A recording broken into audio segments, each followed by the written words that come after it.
glad that you joined us today. Let's get those hands clapping, get ready for worship. This is where my heart will beat again. This is where I get set free. This is where your love is calling me. I'm ready, yeah, I'm ready. To cross over the line, leave it all behind. Nothing's gonna keep me here. Oh, until I see a change, I'm lifting up your name. There's freedom in the atmosphere. Come on, sing it out. Oh, I feel like dancing. I feel like praising you. 'Cause I know this is my breakthrough. I'm gonna see you move. This is my breakthrough. This is my breakthrough. I'm gonna break through.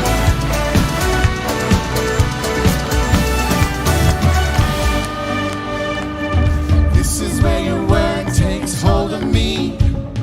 This is where my fear lets go. The Spirit is alive inside of me. I'm ready, yeah, I'm ready to cross over the line. Leave it all behind. Nothing's gonna keep me here. Oh, until I see a change, I'm lifting up your name. There's freedom in the atmosphere. Oh, I feel like dancing. I feel like praising you. 'Cause I know this is my breakthrough. I'm gonna see you move. This is my breakthrough. This is my breakthrough. I'm gonna break through.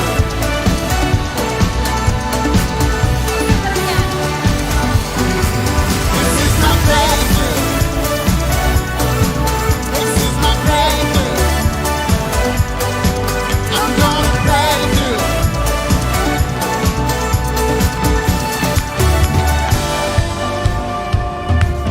I'll keep on dancing, I'll keep on singing, I'll keep on praising you. Come on, put your hands together.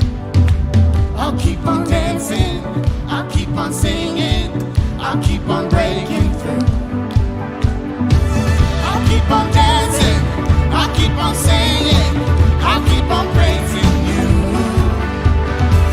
I'll keep on dancing, I'll keep on singing, I'll keep on breaking through. Oh, I feel like dancing, I feel like praising you. 'Cause I know this is my breakthrough. I'm gonna see you move. Oh, I feel like dancing. I feel like praising you. 'Cause I know this is my breakthrough. I'm gonna see you move. This is my breakthrough. This is my breakthrough. I'm gonna break through.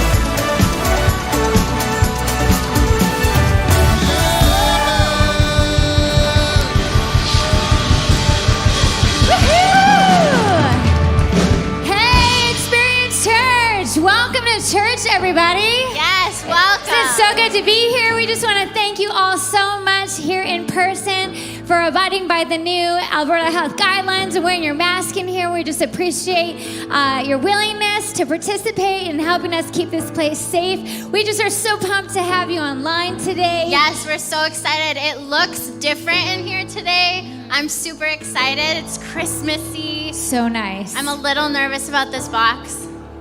It does look like someone's going to jump out of it. Wait for it. Maybe on the final week. Yeah, for sure. Pastor Jonathan. We're just so excited to have you guys here with us today. I'm Jessica. I'm Natasha. And we're just so thankful that you guys came. We want to get to know you guys. And so in the back of the seats, there is a connection card. If it's your first time here, can we just give our first time guests a welcome? Absolutely. Yeah, come on. Woo! Yes, we're so excited you're here. Again, there's connection cards in the back of the seat. If you could fill that out, we want to get to know you.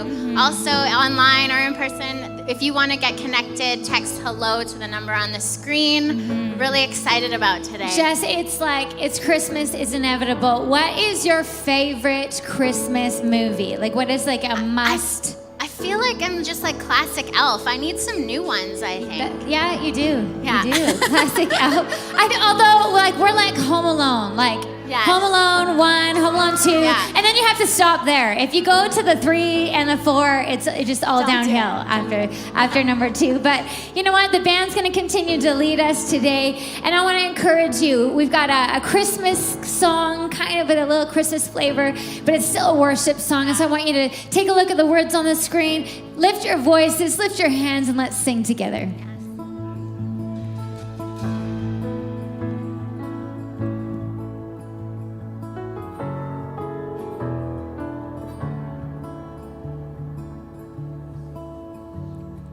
Children weep no more. Hope is on the horizon. Weary world, behold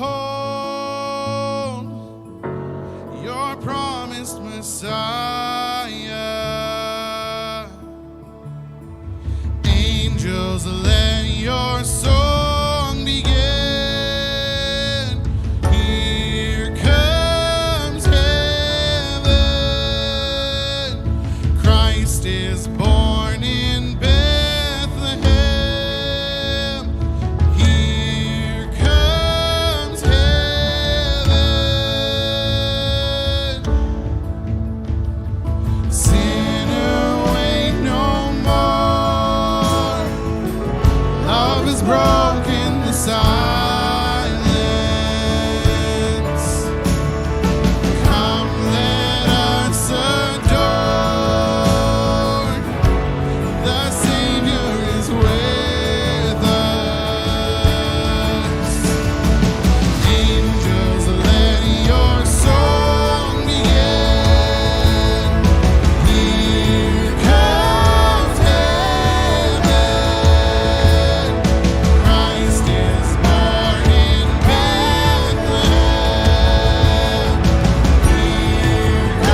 walking around these walls.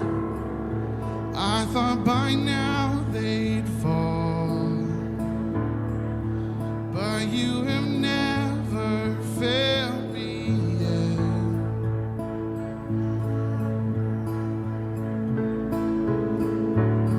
I'm waiting for change to come, knowing the battle's won, for you have never failed me yet.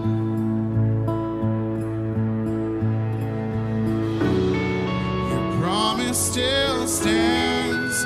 Great is your faithfulness, faithfulness. I'm still in your hands. This is my confidence. You never failed me yet.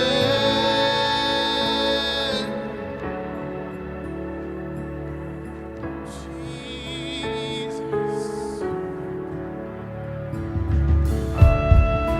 I know the night won't last. Your word will come to pass. My heart will sing your praise again.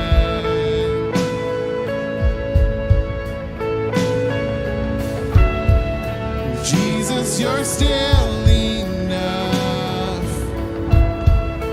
Keep me within your love. Oh, my heart will sing your praise again.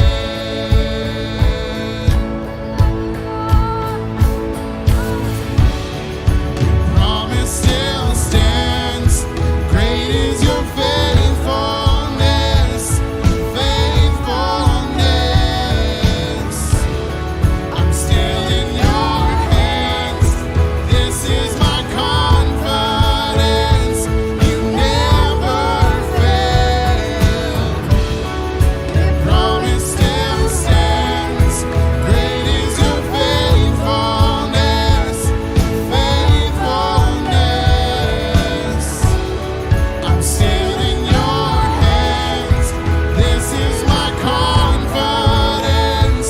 You never failed me yet. You never failed me yet. Oh,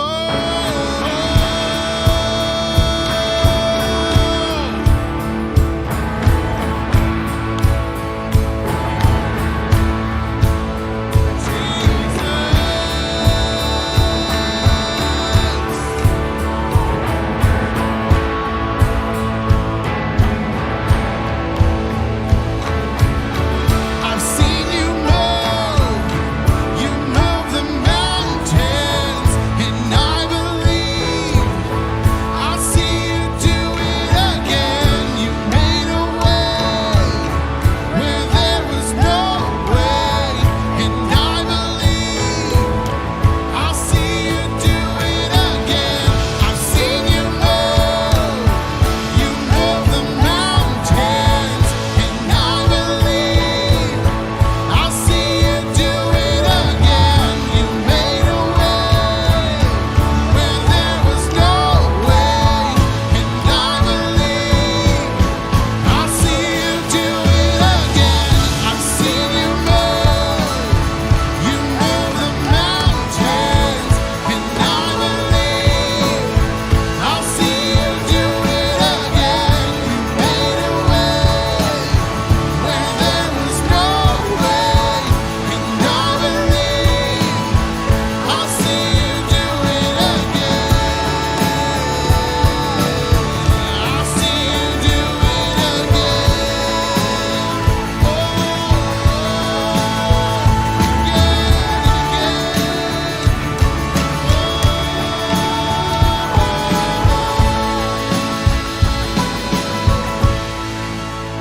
Jesus,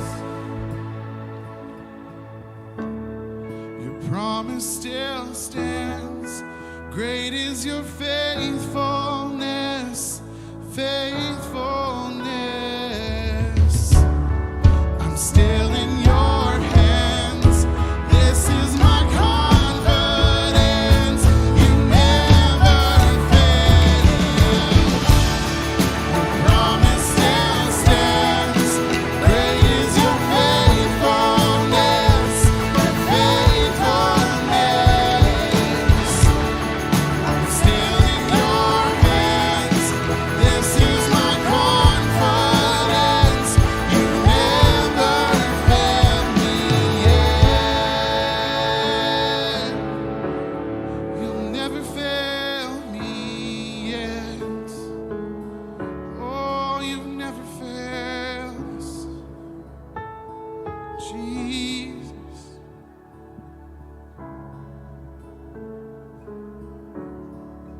Jesus, you know, this song is so powerful. The very first verse is, walking around these walls, I thought by now they'd fall. I think it's just an indication, it's a representation of some of the discouragement we might be feeling. Man, I thought by now things would look a lot different. And whether you just take a look at where society and our world has been over the last 8-9 months, you think, man, God, I thought by now it'd be over. Or maybe you're looking at your own personal life, and maybe it's your marriage, maybe it's an issue with your kids, maybe it's your health, maybe it's something that somebody close to you is going through, and you go, God, man, I thought by now we'd be over this. I thought by now you would have shown up. I thought by now I'd be walking in my miracle. The third verse says, but you have never failed me yet. I thought by now, but you know what? You've never failed.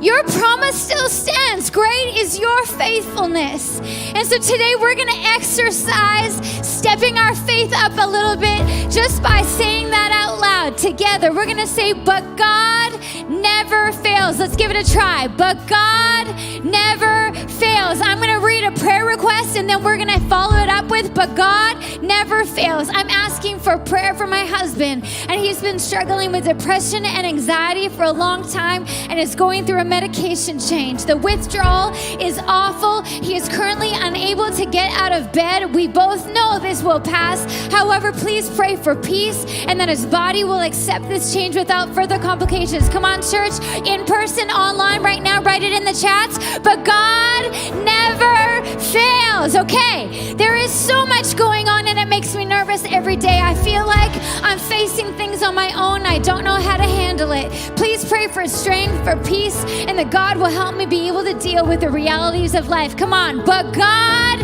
never fails. Get it in you. We have a praise report. I thought I was never going to be able to have children, but God has answered my prayer, and I'm pregnant with a miracle baby. But God never fails.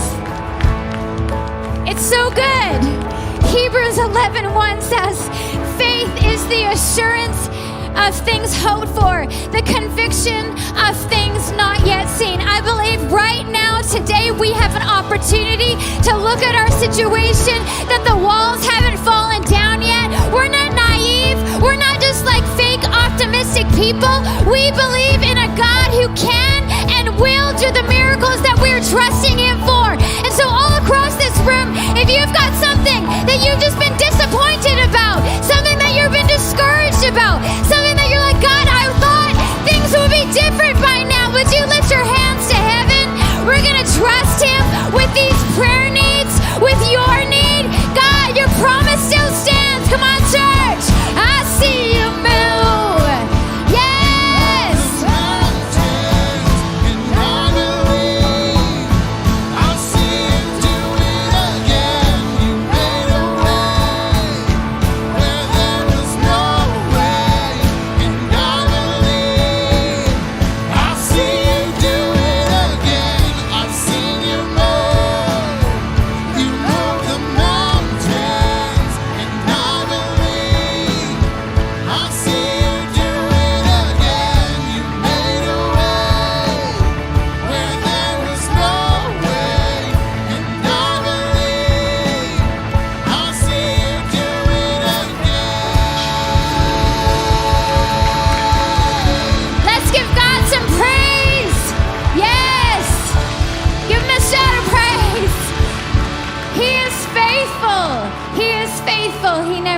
details, man. We have had already such an incredible weekend here at EC, and I'm like, you're like, well, it's only Sunday. How could you? But we have been doing stuff all weekend. Yeah, there was people here this weekend. We had Freedom Conference this weekend. Come on, if you Oh, had gosh. freedom, would you give it up? Amazing. Yes. And what an awesome thing. It was our first Freedom Conference that we had at our own space, It was in our so own special, building. yes. Such an awesome time. And then can I just encourage you, groups are over for this season, but they're going to start back up in January.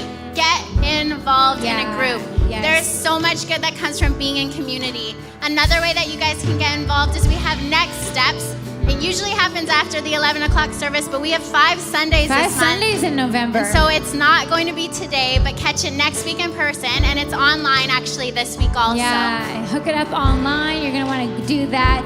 And you know what? We've been talking about being in our legacy season as a church. And December 13th, we have an opportunity to come together collectively and just hear the Lord on what He would have us invest in a legacy offering for this next season. We have an amazing opportunity to just extend our reach beyond what we could do individually. But one of our big things that we love to do, obviously you can see it out in the foyer and online. We've been promoting our Christmas wish list. Wish list. It's awesome. Christmaswishlist.ca, and there's still time to sponsor a child's list. We still have families that we really want to make their Christmas this year. So if you haven't sponsored a list yet, do that. But this Thursday is the last day around 4:30 that day to bring in the physical present. So if you've got to go out and get your shop on, do it in the next few days and then bring it in here to the office. There's still ways to order online through Amazon, and then we can have it delivered here. But be a part of it. Be a part of doing something amazing. Yeah, it's so awesome. It's an awesome thing that the parents get to be the true heroes. They get to come in, pick out the gift, and then they get all the glory for it. So we're just really excited about that. As we sit down, I've been trying to think of like new ways to like greet each other. Okay. So I'm thinking this week we like do our best smize. Smiles. It's like, it's some people know. It's smiling with your eyes. Smile and eyes put together. Do your best smiles. Throw your best emoji up in the chats, and then turn your attention to the screen for week 1 of He Shall Be Called.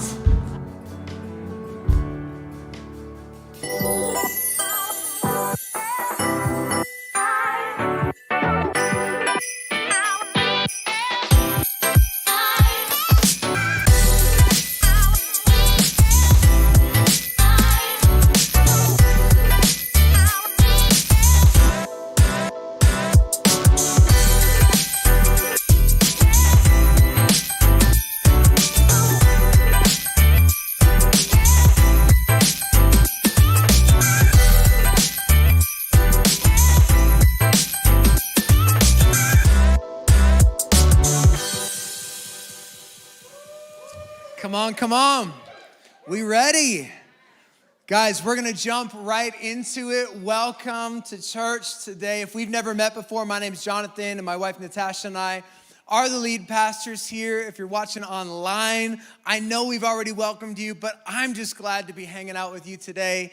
And we believe God's got something special for us. Isaiah chapter 9, verse 6. In the first service, I asked people about the Mike Tyson fight last night. Clearly, nobody had watched it, so I'm not even going to bother with you. We're just going to roll right past it, because who wants to watch a couple of grandfathers box? But I did. I wanted to. Okay, Isaiah chapter 9, and to be honest, they could both destroy me. So I don't mean, when I say grandfathers, I mean that, like, that's grandfather goals right there. Okay, Isaiah 9:6.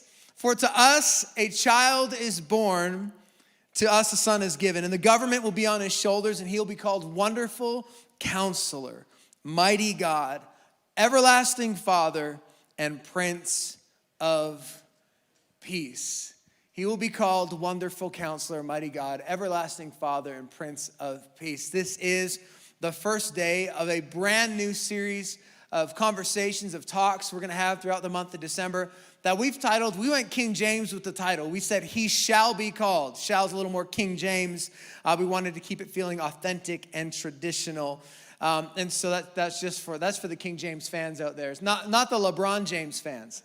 The King James Version. We have been deeply entrenched for the last 10, 11 weeks as a church since early fall in a series where we've been looking at specifically the names of God. And this has been intentional because in a time in the world when there are so many variables, so many agendas, so many perspectives and positions competing for our attention, we wanted to come back and just bring our collective focus on the one place, the one thing, the one person that really matters, and that is Jesus Christ. And we know that unless we know and start to understand who God is, we will never fully understand who we are. It's a critical part of the process. And so as we round the corner to Christmas and kind of head into the home stretch, we're going to look at the arrival of Jesus through the lens of what the prophet Isaiah told us to call him in Scripture. Now, it is not typical to name your baby the future job you wish they had. Like, we did not name our son Pizza Delivery Boy. We also have other ambitions, but I was a pizza delivery boy, so it's not all that bad. You don't do that. That would be weird. And so this is not, these are not like names that Jesus was going to be referred to through his life. Nobody was going to come knocking on his door and ask if Mighty God or Everlasting Father could come out to play. That's not how this was going to shake down. But what we have happening is Isaiah's giving us these names so that we can better understand his nature, his character, his essence, these aspects of who it is that was coming to bring salvation to the world. One theologian says it like this in regards to the names of Christ. This ought to be more carefully considered. Because the greater part of men are satisfied with his mere name and do not observe his power. That ought to be chiefly regarded. I want to encourage you that there is a name, but we're going to go beyond the name because the name represents something even greater. The name of Christ represents a power available to all those who would call on his name and believe in him. We ought to be chiefly regarded, mostly consumed, caught up in the power behind the name. Come on, let's pray. God, thank you that you're here. Thank you that you've got a plan. We love you. In Jesus' name, amen. Amen. Guys, do you like the seasons turning? I like the seasons turning. I like when it starts to get cold. I think the only thing wrong with Calgary right now is there's not enough snow. Like, I'd like a gentle covering of, if it's gonna be, work with me, if it's gonna be cold, there should be snow. I just feel like if we're gonna deal with the negative temperatures, let's cover up all the ugly and let's slap some snow on the ground. Make sure everything looks good. I was here yesterday for Freedom Conference, and it was unbelievable. And if you've never been, you gotta go. But here's what I noticed, is that when I left the building yesterday, when Freedom was all over, it just looked like EC. It wasn't special, wasn't decked out. I mean, it's always special, but there was no sort of festive flair. Then at some point, overnight, elves came in, and all of a sudden, like, Christmas has exploded on this building. It's incredible. I came in today, and there's stuff, I mean, it's just like red and green everywhere. And it looks great. It's starting to feel festive. They did sort of the covert Starbucks changeover thing. It's starting to feel festive outside. I mean, again, besides the snow, you can feel like the traffic is starting to build up. People are out. You know, around Christmas time, we call it hustle and bustle. That's like the festive thing. Like, really, it's just traffic and it's annoying and it slows us down. But at Christmas time, it's hustle and bustle. There's Christmas lights starting to go on houses all over the city. I mean, in our neighborhood, there's all these houses with these colorful things, and they got their big blow-up Santas, and I'm looking for a blow-up Jesus. If anybody can find, I feel like it'd be more consistent with the message of our household. Or maybe if we had Jesus, if anyone finds a dual, like Jesus and Santa blow-up, I'd love to show how they can be complementary. But anyhow, the decorations are coming out full force, and you know, at our house, I'm a fairly principled person, and so I believe that once you put up Christmas lights, you should never have to put them up again. You like set it and forget it. And so a couple of years ago, I strung some Christmas lights. You know, I did it like in September when it was warm and did the whole deal, hung them up, and it's been beautiful. So for several Christmases now, when the season rolls around and it's time for our house to look festive, we just have to flick the switch, and man, we are on. Like we are always on the cutting edge. We're very often the first house on the street to have our lights on. I mean, it's Halloween and we got our Christmas lights on. You know, we're ready. And unfortunately, this year, typical 2020, the devil attacked Christmas with a hailstorm in July. And this hailstorm came, and I'm watching as these devil-sized balls of hail are attacking my Christmas lights and breaking some of the lights and then breaking the clips. And I was like, Lord, no, this isn't right. This is an assault on your birthday. This is from the pit of hell. And I'm watching it all happen. And I did, that was July. And I thought in July, Lord, you know, I need to make sure my house is a good representative of you. And I'll fix those lights. God, I'm going to string new lights. God, I'm going to make this house worthy of your honor and your glory. And I didn't. And so now we're in this situation where my wife has shifted from our lights being on, and because they were first, it was like, oh, they got their Christmas lights on, and now she's embarrassed. Because it doesn't look majestic and it doesn't look regal, and they're kind of falling a little bit. And I'm just, you know, on principle, I'm not Clark Griswold. I'm not going to get up in winter on a ladder and fix my lights. It's not going to happen. So we're just going to leave them. And I actually think it's a pretty good representation of the first Christmas, because the stable and there wouldn't have been fancy lights. It would have been very simplistic, just some whites, half falling off. That's what my house looks like right now. But I say all that to say, I don't know what, but it's starting to feel festive. It's starting to feel festive outside. And I had this thought that if you could have taken all of us on November 29th, 2019, and just like teleported us to November 29th, 2020, for the most part, like from a distance, when you landed, you'd look around and things would seem pretty normal, like kind of festive. Like the traffic is normal and some lights are going up, that's normal. There's Christmas music on the radio stations, that's normal. But if you stayed around a little bit longer, I think what we'd start to notice is that what might appear normal on the exterior is quite different underneath. How many of you know that just because you have your ugly Christmas sweater on and your Santa socks doesn't mean you always have the festive feels on the inside? I mean, is it honestly like, and I'm looking for a little bit of feedback here, like, is it just me or does it feel different? Does it feel different?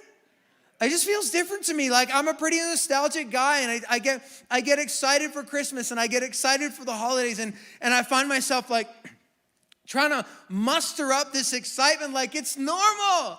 It's gonna be awesome. But the truth is, we got masks on and we can't have family over, and things are different. We're working hard to try and keep everybody safe, and we care about our loved ones and others. We're doing our best. And that's, I don't say any of that to be political. I say it because it's just not normal. It's different. And we could pretend it's normal, but deep down we know it's not. And there are some of you in the room today, maybe watching online, you wouldn't even have the opportunity to pretend that there's the illusion of normal in your world. Like, stuff has happened that has so incredibly jacked up your life that there's nothing normal about it right now. Like, if you took the 2019 you and dropped you in your 2020 reality, you'd be shocked at what life looks like. I thought, maybe this year more than any other year, normal shouldn't be what we shoot for at Christmas time. Maybe normal isn't the goal. Maybe the idea of there being a normal Christmas is actually taking the power out of the Christmas narrative, because there was nothing normal or nostalgic or expected about Jesus stepping into the world. Consider Isaiah 740 years before Jesus arrived, bringing this birth announcement to the nation of Israel. Man, you don't bring birth announcements 740 years early. That's early. Some people are early that's really early. In Israel, they're fractured, the kingdom is divided. into a north and a south. It's a time of national crisis. They're facing invasion. There's economically, they're devastated. There's darkness. There's uncertainty about the future. They're helpless. They're hopeless. And then Isaiah uses, in Isaiah chapter 9, in the first couple of verses, he uses a few words that really paint a picture of how everybody was feeling in those moments. Now, it's a contrasting picture because he uses some positive words, but then he also paints this picture of the deep emotional state. He says, nevertheless, there will be no more gloom for those who were in distress. And then verse 2 says, the people walking in darkness have seen a great light. On those living in the land of deep darkness, a light has dawned. So yes, there's like the nevertheless and the light. But look at the in-between words. Gloom, distress, gloomy, to be despondent, extreme discouragement or depression. What's distress? Distress is not just stress, it's stress to the point of suffering, distress. Anxiety to the point of it actually feeling painful. He says, then there's darkness and there's deep darkness. Now, I think we can understand and appreciate some level of darkness even being the unknown, the things we can't predict, the uncertainty, what we're walking into, not being able to determine where we're going and how we're going to get there. But then there's deep darkness. This is the idea that things at times in our lives go from bad to worse. Darkness is like one problem. I think everybody in the room, we could confidently say, you guys watching online, we can confidently say, I'm a pretty confident one problem person. Like you throw one problem at me and I will find my way through. But it's when it gets from darkness to deep darkness, when the problems start to multiply, when they start to pile up, when they start to stack on top of one another, and it's not darkness anymore, you're dealing with deep darkness, and there are things happening in the deeper places of your life, the deeper places that nobody knows about, that you don't talk about, the thoughts, the depression, the anxiety, the place where you hurt, but you're scared to admit it, you don't want to be vulnerable. It's to that place that Isaiah comes with a message. It says, nevertheless, in spite of all of the emotional complexities and the disappointment and the frustration, nevertheless, he's like, guys, in spite of all that. And then he takes a few verses and he talks about how, guys, in spite of that, we're going to have joy and we're going to grow as a nation and we're going to experience peace and we're not going to be at war anymore in spite of how you're feeling right now. These are the things that are coming. And you can almost imagine everybody like leaning on the edge of their seat. Okay, how? How's it going to happen? I say, it's going to be good, guys. It's going to be amazing. And then he drops the bomb on them. He says, guys, we're going to have a baby. It's like, what are you talking about? Like, I don't know that there's a good way to deliver that news. Like, I've heard it 4 times, and every time she set me up. Every time. Like, understand, God told Isaiah this, so he's emotionally prepared. And then he just shows up to people, guys, we're expecting. And that's every single time. I don't know how long in advance. I don't even know how it all works, the stick, all the things. But I know that she knew before I did. And then she, at some point, she never dropped any hints. She didn't serve me baby carrots. She didn't start talking about how nice it would be to have children someday. Nothing, none of that. No, she just, look, holds up the stick. I'm like, I don't know what that is. What are you trying to tell me? She said, we're pregnant. Oh my God, like you're just not ready. You're not, like, there's no time to emotionally prepare. And I was pretty good with like the first one, the second one. I'm like, okay, all right. You know, hyperventilating a little bit, need to go for a walk and then come home and be like, I love you, we're gonna get through this. She's really excited. I'm like, all right. And then, but the fourth one, I was like, what? Really? Okay. The Lord is my strength and my shelter and my provider and my deliverer. Like, you got to get psyched up. Isaiah drops a bomb on the nation of Israel. Guys, for to us a child is born and to us a son is given. And the government will be on his shoulders. And he will be called Wonderful Counselor, Mighty God, Everlasting Father, and the Prince of Peace. Interesting. that the first name Isaiah gives in this announcement is Wonderful Counselor. Wonderful Counselor. Has the world ever needed a counselor more than we do right now? Now, when I say counselor, I know that you get a picture. Everybody gets a picture. And for some people, that might be a picture that's got a little bit of stigma attached to it, you know? I want to be very clear. I'm a supporter of counselors. Not just in general and at random. I appreciate the practice. I think it's good. I think you should go to a counselor. I know that I am not a counselor. I know that. I took one counseling course in school. I'm pretty sure I passed. I don't remember. I took a psychology course at some point. I'm sure I crushed that one too. But I'm not a counselor. In fact, when people want to get married at the church, part of our deal is that we want to make sure that they do premarital counseling. So let me just apologize quickly. If I did yours, I'm sorry. I pray for you harder than anybody else. I know I saw you and I was like, oh, I can't just say that I suck at this because you're in the room and I need to make sure that, that I'm just praying for you really hard. Okay, but it's not my wheelhouse, like I love it and I'm here's the thing, I'll be a great cheerleader for your marriage. Like, go you guys. Hey? I'll be a good coach. I'll coach you. But come on, man, that's a dumb play. That was a dumb move. Or guys, maybe take a time out. Let's take a time. Like, I'll coach, I'll cheerlead. Well, we have really great people connected to, we'll get you a counselor that will actually help you. And I want your marriage to thrive. And so just let me be your cheerleader.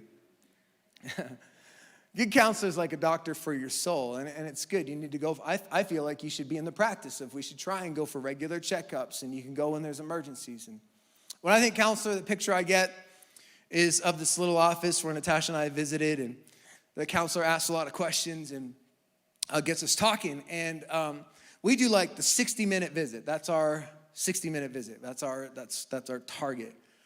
And what I've discovered is that the counselor gets us talking in certain ways and about certain things that by the time we hit 60 minutes, like it's just long enough for everyone in the room to agree that I was wrong and I should apologize. I'm thinking like if we could go for like a 90-minute visit, that maybe Natasha would be wrong at some point and could apologize to me. I don't know. I'm just thinking that maybe we got to stop with these short appointments. I want to add some time.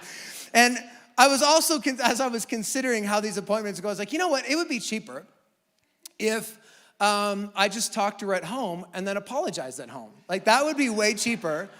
And I was like, man, if I apologize, do we actually have to talk like about all our feelings and stuff? Like, how does that all work? Like, could I wake up and just be like, hey baby, good morning, I'm sorry. It's like, for what? Something will happen today. I guarantee something will happen today. And I'm just getting out in front of it. Listen, we have a wonderful counselor. And whatever you think when you think counselor, let me just shift our idea for a moment, because counselor in the ancient world wasn't so much a therapist where you go and sit up on their couch and talk about the bad things people called you when you were a kid. It's different. No, counselor was a strategist, would give advice to kings and rulers on how to lead, live, and grow the kingdom. That's what a counselor did. And every king had advisors, and every king had counselors that they would go to, counselors that would come on a regular basis. So having counsel was commonplace. Every king had counsel. So what separates Isaiah's announcement and what makes it unique is not the idea that you have a counselor, but that this counselor is wonderful. What's the opposite of wonderful? Dreadful, lousy, demoralizing, uninspiring, second rate, I looked these up for you, mundane, debilitating. Now, there's not a lot of counselors that advertise that way, but there's a lot of them that practice that way. I'm going to expand the definition to, if you're a counselor, I'm going to expand the definition in just a moment, don't worry. But I remember getting a call several years ago from a man, and his marriage was in crisis, and he said he didn't go to our church. He was just reaching out. It was like a cold call. And there had been some unfaithfulness, and he was worried that his wife was keeping some things from him. And he had been visiting a counselor, and the counselor that he was visiting gave him this advice. He said, listen, every marriage has secrets. Why don't you relax and get one of your own? And I was like, man, I've only taken one course, and I can tell you that is terrible advice. That is a bad idea.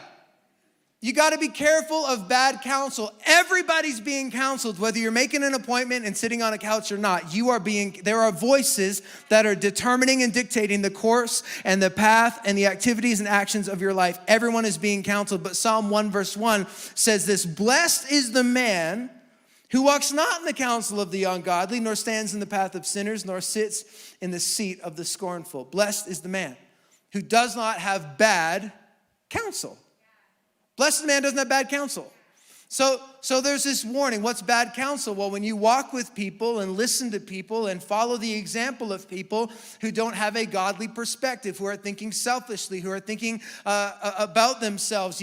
When you walk with people who are leading you down a bad path. Now, how do you know if you've got bad counsel? That's a great question. You can see the progression that life takes with bad counsel right here in this verse. You can throw it back up. You can see the progression right here. You've got the bad counsel, then you're standing in the path of sinners. So standing in the path of sinners, that's not like standing in opposition, like sin no more. That's not what's going on. Standing in the path of sinners is actually to stand and to begin doing and going the direction of the sinners. So you have bad counsel if all of a sudden you find yourself doing things that you didn't think you'd do. You have bad counsel if you find yourself doing things that are making your life and producing unhealthy outcomes. You find yourself under bad counsel if you start to see destructive tendencies and things, and you start having regret and you're full of guilt and shame. It originates with bad counsel. The Garden of Eden, the very first sin that ever happened. Why? Because of bad counsel. Because the enemy came in and started to give Eve bad counsel. She believed bad counsel, and it led to sinful behavior. And then you sit in the seat of the scornful. I memorized this verse as a kid in the New King James, and I think it carries a little more weight where it says, he sitteth in the seat of the scornful. Sitteth. Where do you sitteth? It's a great question, actually. Where do you sitteth? Because see, to sit, the translation is that you make your home or you dwell and you live there. So what happens is you have bad counsel, then you start to make bad decisions that lead to destruction, and all of a sudden, your bad counsel led to bad decisions, and now you're dwelling in it. And when you stop and look around, you realize that you are living a life that you never really wanted in the first place, and you're unfulfilled, and you're unsatisfied, and you're empty on the inside. It's the result of bad counsel. And Isaiah is bringing the promise of a wonderful counselor into a nation that is on the wrong side of bad counsel. Everything that happened, this is what went on in Judah as Isaiah was getting ready to bring his prophecy. This is what preceded it. They got bad counsel. The king was counseled to make an alliance, a military alliance with the Assyrians. So instead of fighting their own battles and having their own military and doing what they should have done, they built a military alliance. They started to pay off the Assyrians for protection. Now this is the way bad counsel always starts, is that it often looks good in its inception. And so the idea that we could pay these guys to protect us probably felt like a great idea. But you fast forward 40 years and the nation of Israel's flat broke because the price keeps going up and they've been paying off the Assyrians. And now they want to get out of that union, out of that relationship. They try to sever ties with the Assyrians, and the Assyrians attack and lay siege to Jerusalem, which is at the heart of the nation. This is the pattern of sin. We listen to bad counsel. We start to make decisions. We build a life for ourselves. We realize, wow, I never wanted to be here in the first place. And then when you try to sever ties with that life, it'll get you at the very heart and tell you there's nowhere to go. And the nation of Israel finds themselves afraid and hopeless. It all started with poor counsel. So every king has counsel. I said already, we're all getting counseled too. The question is, where are you getting counseled from? Who's your counsel? Where are you getting advice from? We are all taking cues from somewhere. Somewhere, someone is driving the narrative of your life. Is it the voices, the opinions, the perspectives, the personalities that you're letting close? Are they building you up or are they holding you back? What kind of counsel are you getting? This is the tricky thing about counsel. Proverbs 13:20 says, walk with the wise and become wise. Now, listen, what I noticed about that is wise always produces a good return. The wise person stays wise. And you get wise. It says, for a companion of fools suffers harm. Who suffers harm? The fool? No, their friend. You take bad counsel and you suffer worse than the person who gives you the bad counsel. The friend of the fool suffers harm. So some of us are being counseled by voices and people, and some of us are being counseled by the media. We are being advised to be afraid. Advised to be unsatisfied with your life. Advised, one of the most permeating narratives of our culture right now is that you are not enough, and to become enough, you need more. And if you have more, you'll be more, and if you have less, you are less. This is dreadful and demoralizing counsel. You're taking your guidance and your advice from social media, comparing the everyday moments of your life with the highlight reel from somebody else's. This is destructive counsel. Some people in the room, some people watching online, I fall into this trap myself. I take advice from my own emotions. I start consulting how I feel to make major life decisions. And so you're being consulted by the narrative of your past mistakes, the little voices of insecurity, the voice of shame and guilt, telling you that you'll never be good enough, that you'll never get over it, that you've ruined your chances. And there are people in the room right now being bullied around by their own feelings of unworthiness. That is dreadful, demoralizing counsel. Who is your counselor? So into that narrative, to a people distressed, gloomy, dark, and in deep darkness, Isaiah offers the hope of a wonderful counselor. And today, as we consider our lives, our emotions, our fears, our concerns, our worries, our darkness, our distress, and our future, there's a promise of counsel, but not ordinary counsel, not from a human perspective, not complacent, not in it because you booked a time slot. It's better than what the world has to offer. The counsel that is being made available to us cannot be just picked up in a self-help book, an audio book, a podcast. We have, and this is the differentiating piece, the same thing that differentiated the counsel that the nation of Israel was receiving is the same thing. We need to understand and only take this type of counsel. It is wonderful counsel. Even more than being wonderful advice, it is a wonderful counselor. We have access to the person. Wonderful, incomprehensible, beyond description, defies understanding, awe-inspiring, shaping the mountains, forming the world, filling the oceans. Wonderful counselor is at our disposal. When you pull it from the Hebrew text, wonderful counselor, together as a phrase, presents Jesus not just as one who advises, but it says one who advises and leads from a position of authority. Advises and leads from a position of authority. The wonderful counselor. This is what we need right now. Our world desperately needs someone who's going to advise, but not just advise and let you figure things out and not just give you like the hour and say, okay, now do your best for the next month and then come back. No, advises, then says, okay, now take that advice and we're gonna lead through it together, actually guides, and then has the authority to make the promises of God come to pass in your life. There's a beautiful picture. It's not a Christmassy picture at all, but it's a beautiful picture in Matthew chapter 17 of Jesus, our wonderful counselor.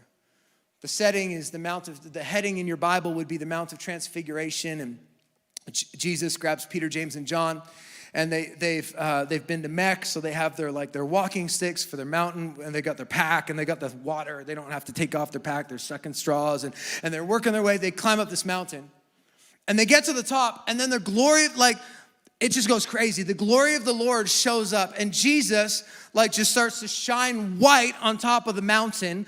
And then Moses shows up, and Elijah shows up, and it's crazy. And Peter's like, this is awesome. Jesus, we should build some tents up. We should just stay right here. And Peter, God's so gracious, but as Peter's talking, God just cuts him off because it's a dumb idea. It says, verse 5, Matthew 17, but while Peter was still speaking, a radiant cloud composed of light spread over them, enveloping them all. Enveloping them all. And God's voice suddenly spoke from the cloud saying, this is my dearly loved son. The constant focus of my delight, listen to him. The 3 disciples were dazed and terrified by this phenomenon, and they fell face down to the ground. I want you to just think about the situation with me for a moment. It says they're dazed and terrified. Dazed. What is it to be dazed? Unsure of how to respond, unsure of how to act, unable to think quickly. You ever been dazed? I've been dazed. I played hockey for a while. It wasn't very good. I got dazed often. I've been dazed. They're dazed. They're like, oh, what do we do? Then they fell on their faces. It says they're terrified. They're afraid. They're freaking out. Listen, I feel like dazed, somewhere between dazed and terrified, sort of describes my emotional spectrum every day, right now. Has it ever been, hey, how's it going, ever been a more loaded question? And I'll be honest, here's what happens to me when somebody asks me how I'm doing. I start positive, and the longer I stay in the conversation, I just keep downgrading my answer. Hey, how are you? I'm really good. I'm all right, actually. Things are so-so. I need to go back to bed. Like, it just gets worse and worse. I'm caught in this space where a lot of days I'm like, God, I'm unsure of how to move forward. I'm unsure of how to comfort my family. I'm unsure of how to lead the church. God, I don't have all the answers. And so that's the good days. Dazed. Then there's other days where I'm just like, what are we doing? God, what is happening? Why does it feel like the foundation is falling out from underneath? And then he reminds me, because maybe your foundation was the wrong one. I bounce back and forth between dazed and terrified. How are you doing? Well, I'm pretty good. And then you remember that 9 months ago we were in it together, and now your cops are calling the neighbors on you. You're calling the cops on the neighbors. The cops are calling the neighbors. Hey, you should head over there. It's Hey, the cops just called. They wanted us to come over and say hi. Are you doing all right? We're just checking in. What is going on? Now that would be weird. This is where Peter, James, and John find themselves. It's an interesting situation, hey, because to be really clear, they're on a mountain with Jesus. He's manifesting in all of his glory. Like Moses and Elijah are there. This is incredible and would be a great sermon to fully unpack for a different day. This is a great moment. But they don't understand everything that's happening in a great moment. It is a supernatural moment.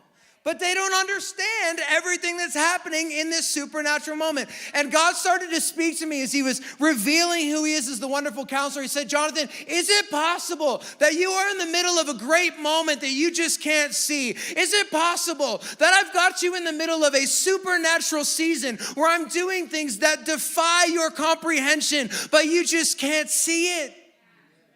Is it possible? See, this is so critical to understand because not all trauma comes from negative experiences. Trauma comes from change. So sometimes we wonder why it's so hard for us to cope, and we don't realize that we've been dealing with something traumatic because it wasn't negative. But it was change, and change is dramatic. So even if you kept your job, and even if your world hasn't shifted that much, there's been change. It's still traumatic. That's why having a baby is it's positive. But that's why some people have babies and then can't get out of bed. It's trauma. Don't be so hard on yourself. It's traumatic. I was there 4 times. They look like they're from the movie Aliens. They come out all purple and it's traumatic. Even in the best situations, it's traumatic. And beautiful.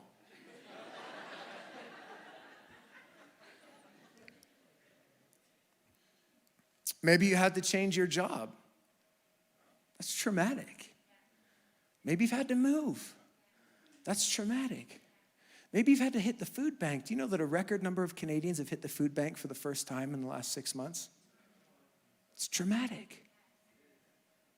Maybe it's positive, maybe it's negative. The bottom line is Jesus is a wonderful counselor. And if you've been through trauma and change, which we all have been, then we need to lean into his counsel. And so how does Jesus respond to the dazed and confused or terrified emotions that we feel?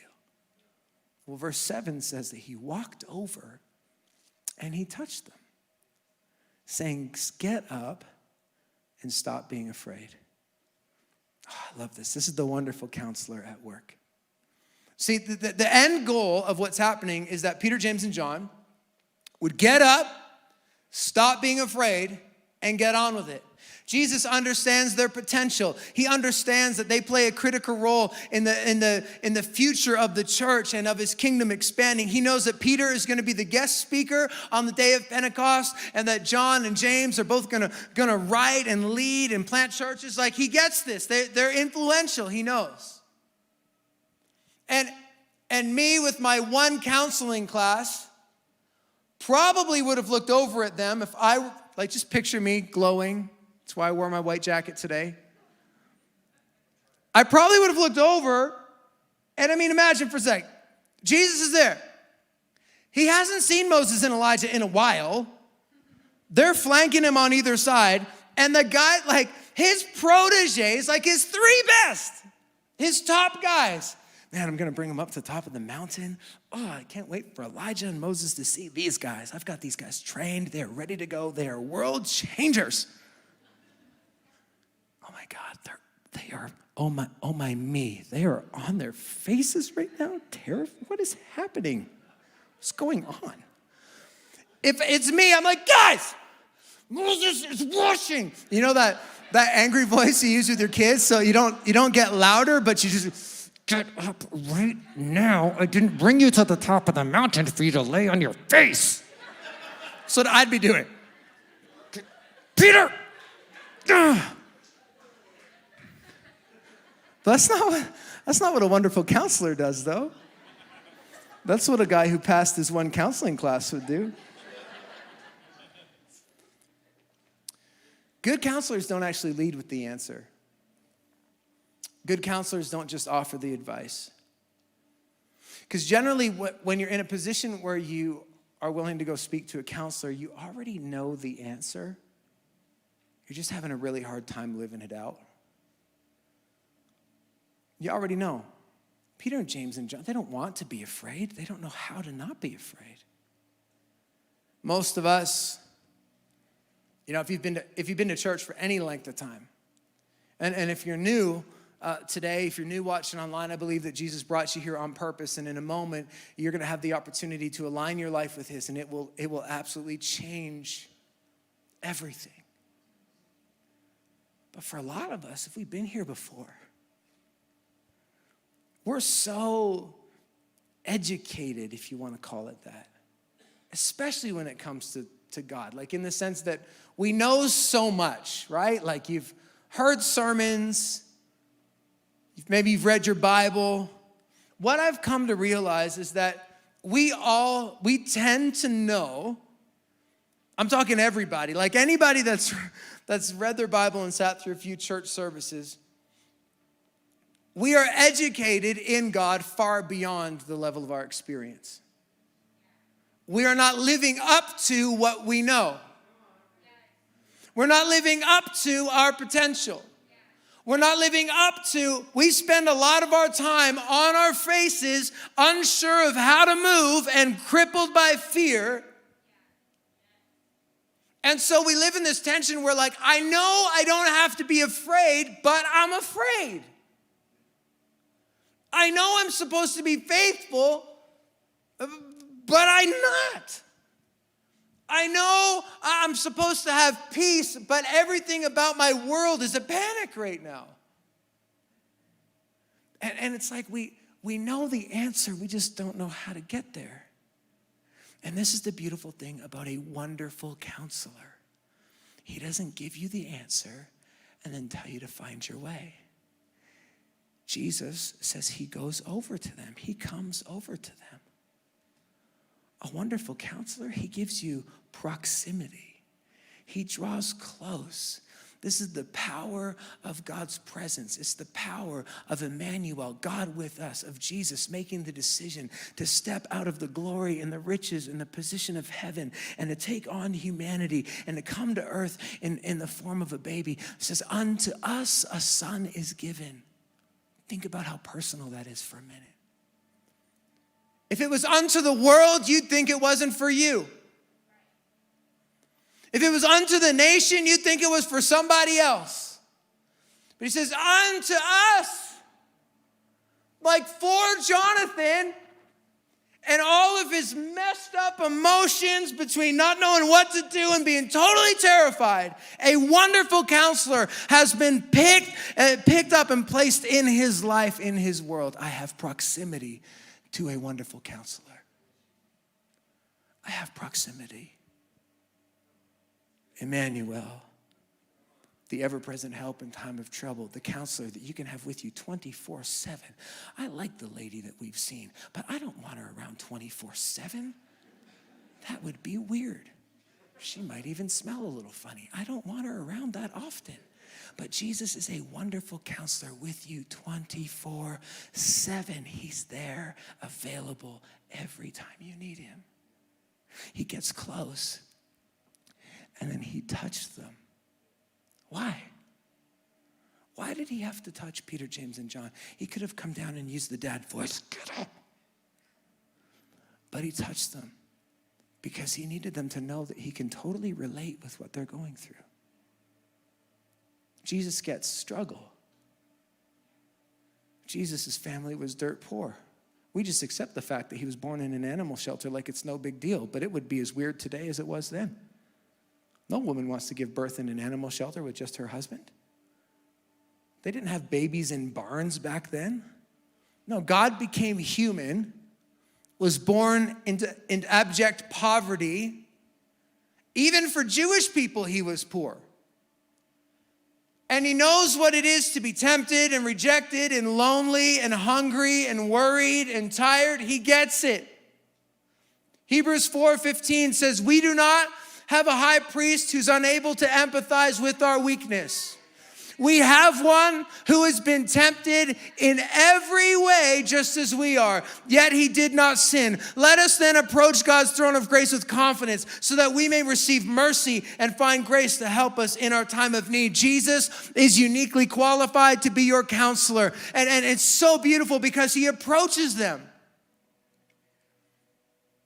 And rather than dismissing their emotions, he makes time and space, and he gets close, and he touches them, and he comforts them. This is the way, I can't tell you that this is the way I do parent, but this is the way we should always parent. You know what's not helpful? Regardless of how a kid might be freaking out or why they're freaking out or what's going on, it's not helpful to yell at them from across the room. Tell them to pull their junk together. You know what I've noticed? That when I take the moments and I go over and I come close and I put my arm around them, I say, hey, what's happening? And I wish I did it better. The other night, we were playing tackle basketball. It's just what we do in my son's room before he goes to bed. It's not just me. It started me and him, but now a couple of his sisters like to get in on the action. And every night, somebody gets hurt. Every night. Like, I'm not exact. It always, the game ends with somebody in tears every time.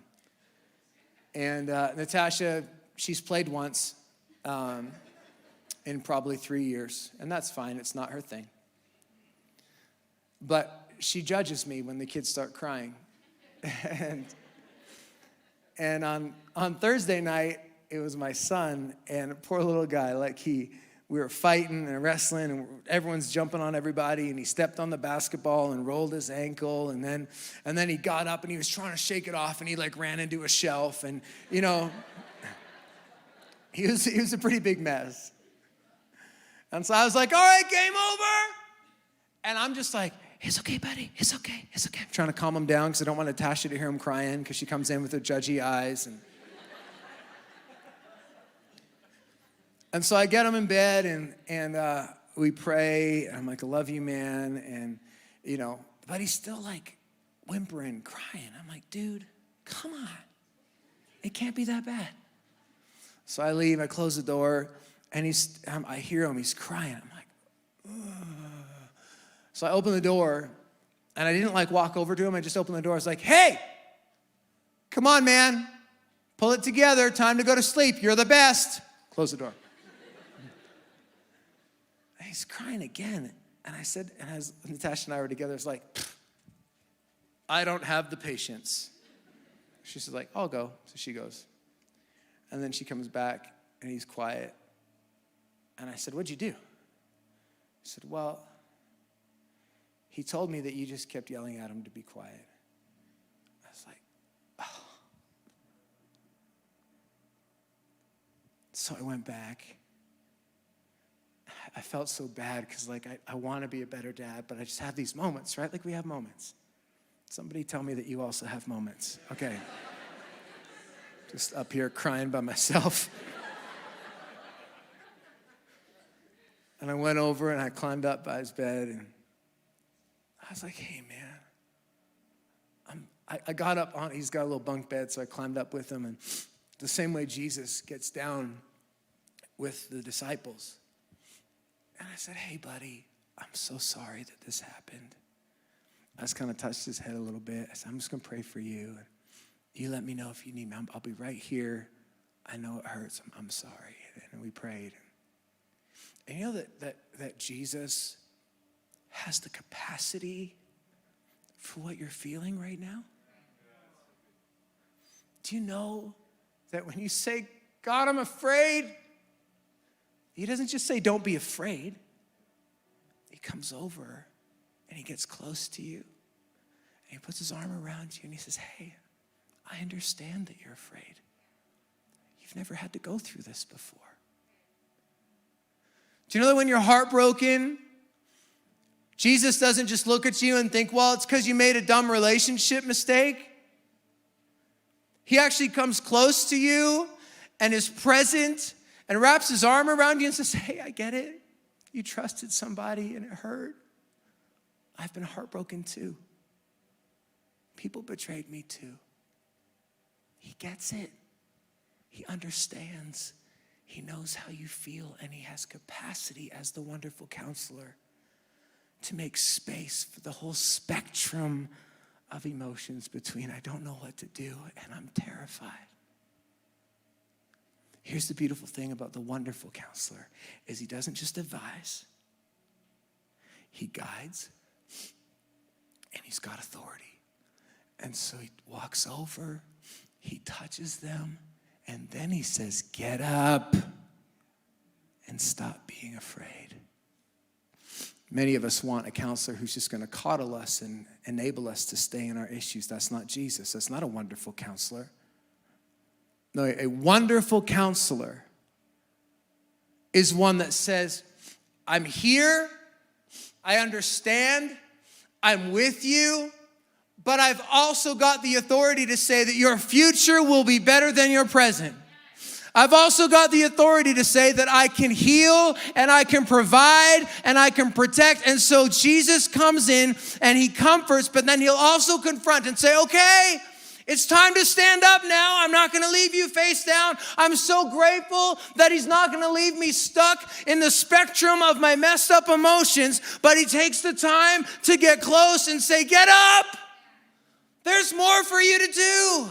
And get up in the original language is to awake again, and to produce. He's calling us up. and saying, hey, I'm close and I'm here for the journey and I've got all the authority. You don't have to fix this by yourself. I'm here, but there is something that I'm trying to produce in your life, and if you stay down, you'll miss it. Verse 8, they finally opened their eyes and looked around, and they saw no one else but Jesus. Nobody else. And so I want to extend the same invitation to you today. I want to extend the same invitation to you watching at home. I'm going to ask you right now, would you stand up? Would you stand with me all across the room? If you're watching from home, would you just stand up? Just stand. And here's the challenge in the Christmas season. God coming to earth, Jesus putting skin on, he didn't come as a king because we wouldn't be able to relate to him. He came as a baby. We can all understand that. We can wrap our heads around a baby. A baby is approachable, it's harmless, innocent. So he came close, he can relate, and Christmas is another invitation saying, would you just trust me? Would you trust me? Would you trust me to be your wonderful counselor? And would you stand up and go and produce what I've asked you to produce? I've got a plan for your life. Listen, we don't need to stay. We are the church. We don't need to stay face down and afraid when we've got a wonderful counselor. We don't need to stay face down and unsure when we've got a wonderful counselor. We have a wonderful counselor. And so today I'm asking, can we just take a moment and can we just focus our eyes? And I'm believing that this season we're going to see no one but Jesus. Here's what I'm going to ask. If you're in the room today and you're like, well, you are in the room today. I'm talking to you. We are in the room today. And we need I'm telling you, you need a wonderful counselor. You need him. I need him. Come on. Let's just take a moment. Let's lift our hands. We're going to pray and believe that we're receiving the wonderful counselor and he's going to lead us and guide us. Thank you, Lord, that in this Christmas season, for all of the distraction and all of the things that are happening, God, that we are going to focus our eyes on you. God, I believe that we're going to see you. We're not going to see all of the issues. We're going to see you. We're not going to see all of our fear. We're going to see you instead of our insecurity. God, we're going to see you in this season. Thank you that you are a wonderful counselor that invites us into relationship and into purpose. And right now, all across the room, watching online, there are some people and you've never made the decision to trust Jesus with your life, with your future. I want to ask you this. I'm going to count to 3. And if you're ready to make that decision, if you're tired of walking in darkness, if you're tired of being unsure, if you're tired of trying to navigate the complexities of life by your own, Jesus is in the room and saying, hey, trust me, have relationship with me. I'm going to count to 3. And if you know it's time to make that decision, I want you to slip your hand up. I believe Jesus is speaking to your heart right now. Here we go. That's you. When I hit 3, you raise your hand. 1, 2, if that's you, slip up your hand real high. 3, go ahead. If that's you. Amazing. Thank you. Thank you. Thank you. Thank you. Thank you. Go ahead. You can put your hands down. If you're watching online, stay with us. If you made that decision online or in the room, would you repeat this simple prayer after me? Say, Jesus, I need you. I can't do this on my own. Come into my life. Amen. Amen. Come on, can we just take a minute? Can we thank our wonderful counselor? Can we just lift up a shout to Jesus? Yes, we're just so thankful and so excited. If you made that decision today, don't make the greatest decision you'll ever make in making him your wonderful counselor and not tell somebody. So in this seat, again, there's a connection card. Fill that out and come meet one of us. We want to help you in walking this journey. Also, online, if you made that decision, put it in the chats and also text hello to the number on the screen. Yeah, we want to do it together with you. We want to be doing life together, and this is one of those things that you never want to do it by yourself. We want to make sure that we exit the building as safe as possible. We're so thankful coming out with the restrictions on Tuesday that we're continuing able to meet, and we want to continue to be able to do this in the best possible way. So a couple ways you can help us with that. One, we got our ushers that are going to come row by row and exit you from the back to the front.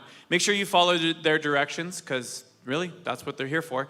And also, too, our lobby is now a hallway. That means that you just got to slowly exit, quickly exit on the way out to the parking lot. Say hi's in the parking lot. That'd be great for you. If you got kids and EC Kids, just one of you parents, just head on over there, pick up your kids. It'll help us avoid any congestion. But I know that's a lot of stuff. We're just thankful you guys are here today. Yes. And have an incredible week. And we will see you next Sunday.